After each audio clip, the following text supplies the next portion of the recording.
it's dull. It's, nobody's enjoying.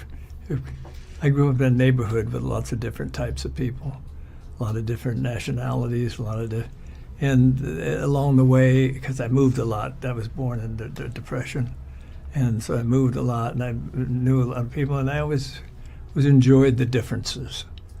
And I think if people enjoy the differences in everybody, then they are willing to, to have fun with it. We used to have fun with it. We'd insult each other and laugh and scratch with it, and it was not a bad thing. People didn't take themselves that seriously at that point in time. He's supposed to be done. That's the story everyone keeps telling. But the problem is simple. Clint Eastwood doesn't agree, and nothing in his recent behavior suggests a man preparing to disappear.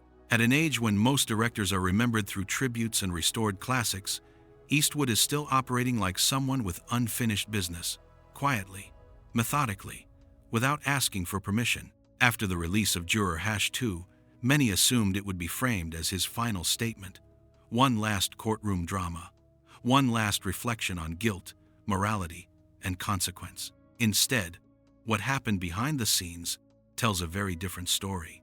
Multiple industry sources confirm that Eastwood has been actively reviewing new scripts throughout late 2025 and into 2026.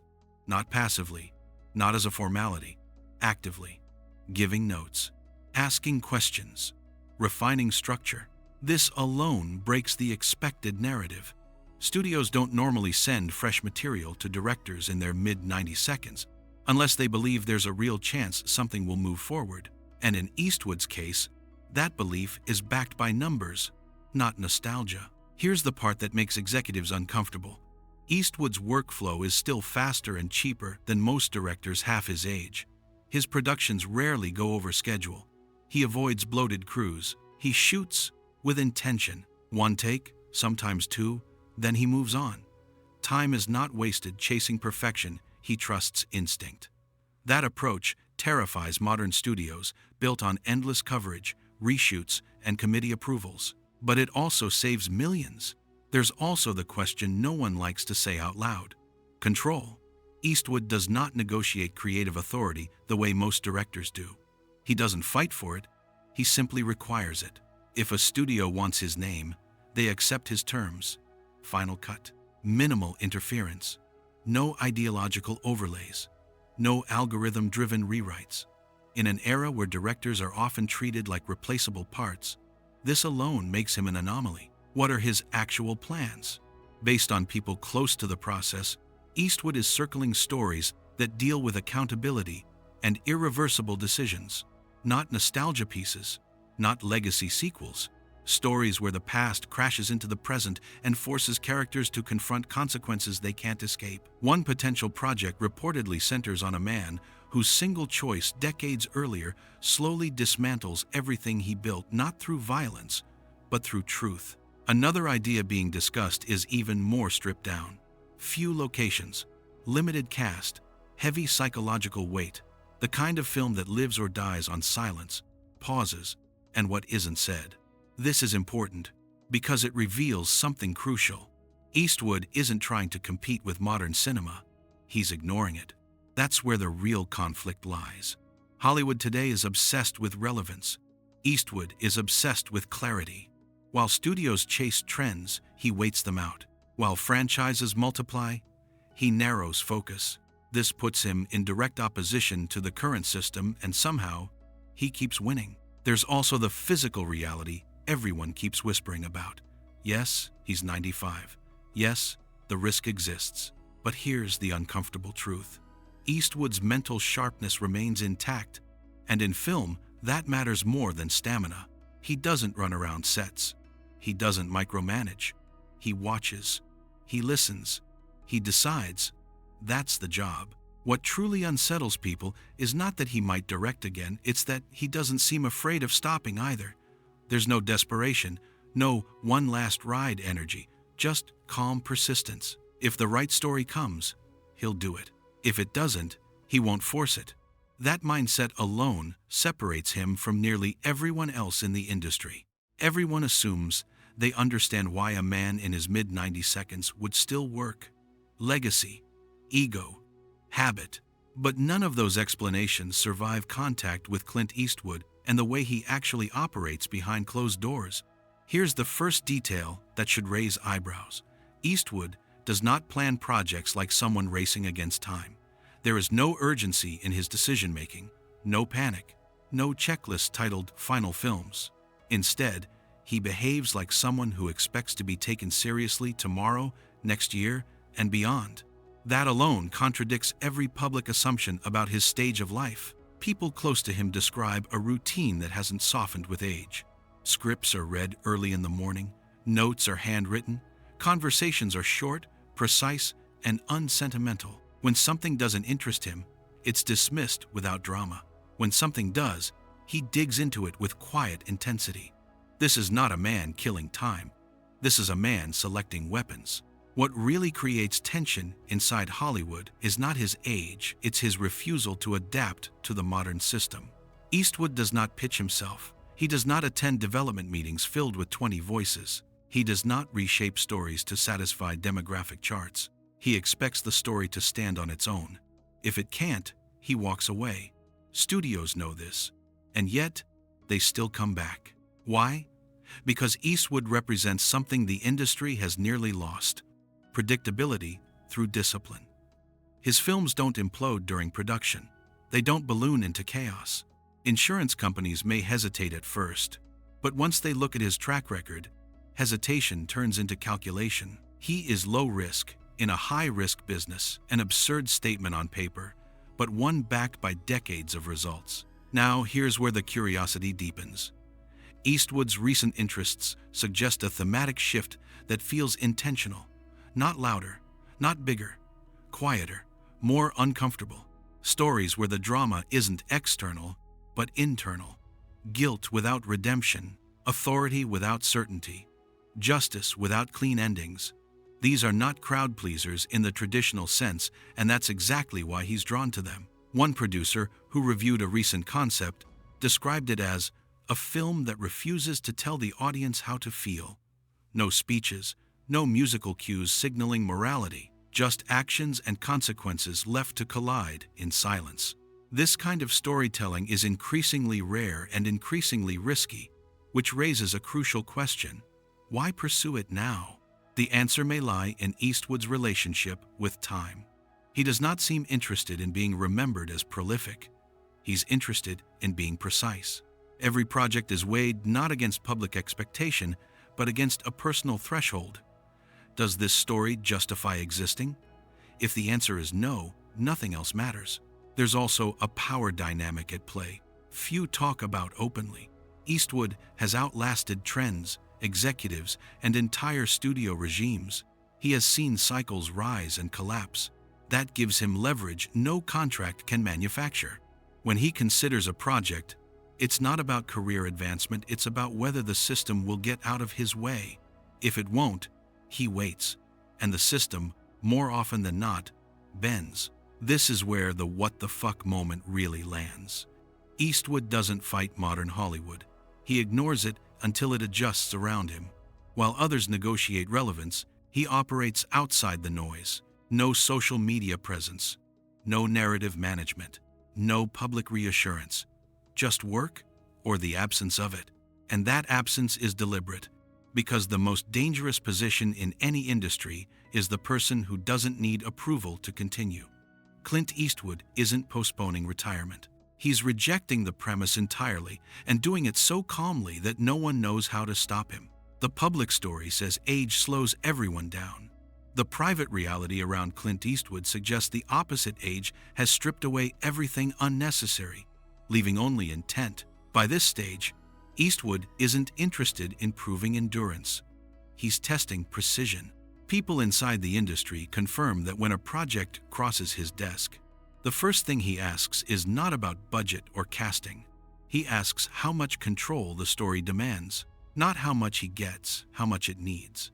If the answer involves compromise, dilution, or market adjustments, the conversation usually ends there. This is where the numbers start to matter. Eastwood's late-career films consistently operate in a range most studios would consider conservative. Budgets are controlled, schedules are tight, crew sizes are lean. That isn't a limitation, it's a philosophy. Fewer moving parts mean fewer excuses. Every person on set has a job, and every job has a reason. That structure makes his productions unusually resilient, even by modern standards. One executive reportedly described working with Eastwood as removing noise from the system. There are no daily rewrites based on social media reactions, no last-minute tone shifts to chase trends. Once the film begins, the direction is locked. That level of certainty is almost extinct in contemporary filmmaking, and it explains why some studios quietly hope he never retires. He solves problems they no longer know how to manage. Then there's casting, another area where assumptions fall apart. Eastwood is not chasing names, he's chasing presence. Actors who work with him often describe the experience as unnerving at first. Minimal direction, few words, long silences. He expects preparation to replace rehearsal. If an actor understands the character, Eastwood lets them exist. If they don't, it becomes painfully obvious very quickly. This approach feeds directly into the kinds of stories he's considering now. These are not films driven by spectacle. They are driven by responsibility. Characters are not rewarded for good intentions. They are measured by outcomes. There is no cinematic forgiveness. That moral coldness is intentional and increasingly rare. What makes this phase particularly unsettling is that Eastwood appears completely comfortable walking away. That paradox gives him leverage. When someone doesn't need the next project, they choose better ones. When they don't need approval, they avoid compromise. Eastwood has reached a point where absence is power. Every year he doesn't announce retirement, keeps the door open, and keeps the industry guessing. Behind the scenes, conversations continue. Quietly. No press releases, no countdowns, just scripts circulating, being read, being rejected, being refined. The pace is slow, but the standard is ruthless. People familiar with the process say it's not unusual for him to dismiss a project after weeks of consideration with a single sentence, "It doesn't hold." That phrase matters. It suggests that what Eastwood is ultimately chasing isn't relevance, impact, or even legacy. It's weight. Does the story hold up under silence, under time, under scrutiny without explanation? If not, it doesn't deserve to be made regardless of who's attached. This mindset directly contradicts the way modern content is produced. Today's industry rewards speed, volume, and visibility. Eastwood is operating on a different axis entirely. He values restraint. He trusts the audience to think. He refuses to underline meaning. And somehow, that restraint has become his loudest statement. The uncomfortable truth for Hollywood is this: Clint Eastwood doesn't need a final film to close his career. His refusal to announce an ending already is one. There's a moment every system fears when someone understands it so well they no longer need to obey it. That is where Clint Eastwood exists right now. What separates Eastwood from nearly everyone else still working at his level is not energy or nostalgia, it's detachment.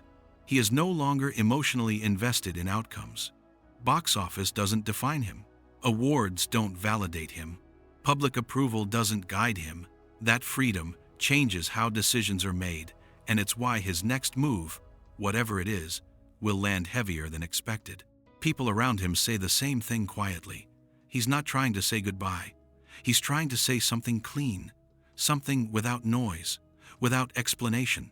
That's why there's no roadmap, no trilogy, no closing chapter being marketed. If a film happens, it happens because it earns its existence, not because time demands it. This creates an unusual tension. Studios want clarity, press wants certainty, audiences want closure. Eastwood offers none of it. And that refusal forces everyone else to confront an uncomfortable idea: maybe retirement is not a requirement. Maybe stopping is optional. Maybe the entire narrative around knowing when to step away is built for people who lost control long before they lost ability. Eastwood hasn't lost control. If anything, his control has become absolute. He chooses silence over statements, work over explanation. And when he doesn't speak, speculation fills the gap. That speculation keeps him present without him doing anything at all. There's also a deeper layer people rarely mention. Eastwood has lived long enough to see reputations rewritten, films dismissed on release later canonized, moral panics fade, cultural certainty collapse. That perspective breeds patience. He doesn't rush because he knows time is the final editor, and time has consistently been on his side. Those close to him say he's fully aware that any future project may be his last. But that awareness doesn't translate into sentimentality. It translates into refusal. Refusal to soften. Refusal to compromise. Refusal to explain himself to an era that moves faster but understands less. This is where the final "what the fuck" really lands. Eastwood is not defying death. He's ignoring distraction. He's not trying to outlive anything. He's simply refusing to let the noise decide when meaning stops. And that position is deeply unsettling in an industry built on constant signaling. If he makes another film, it will not arrive as a victory lap.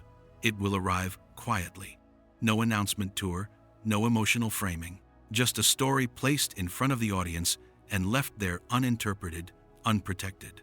And if he doesn't, the effect is the same. The myth remains incomplete, the ending unresolved, the system denied closure. That may be his most deliberate act yet.